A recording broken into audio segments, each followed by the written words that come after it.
Hey guys, Professor Bill, Comic Book University, and just finished Hadrian's Wall #2. The mystery thickens. If you remember from last week, Simon's buddy Edward was murdered up in space, and he goes up there to figure it out. And of course, Simon's ex-wife, and well, now Edward's ex-wife too, whatever, she's there, and yeah, she doesn't want him to come, but he comes up anyways, and friend told him to come up anyway. Go back and look at that particular review. With this one, Simon is doing his investigation, and now he's doing the individual interviews for all the people on the ship. And of course, Annabelle has to be last.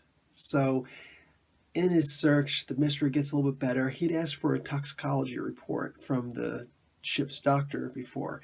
Well, that comes in, and it says that he was sedated. Now, with the bruises on his arms and his neck, it looks like he was beaten up, drugged, and forced inside of a suit.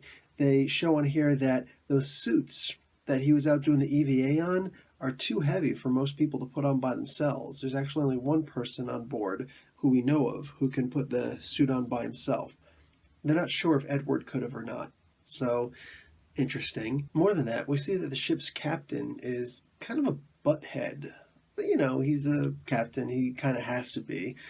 But was he involved? Was he not involved? It's kind of hard to tell. What we do know, however, is that Simon's friend who asked him to come aboard the ship and check this out is actually not such a good guy.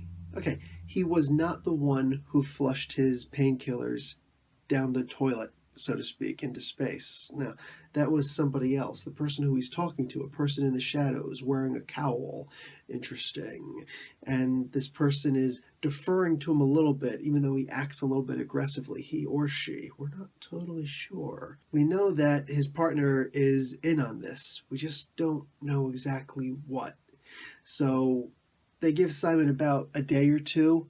And Simon actually says about himself also, I think I can go 2 days before the addiction starts to really bug me out, the withdrawal process. So let's see what happens. So far, guys, I'm bumping this up. I gave this a B last time. We're going to move this to a B+. We're moving this up a little bit because I'm liking what I'm seeing. Can't wait for the next one. Guys, Professor Bill, Comic Book University, class dismissed.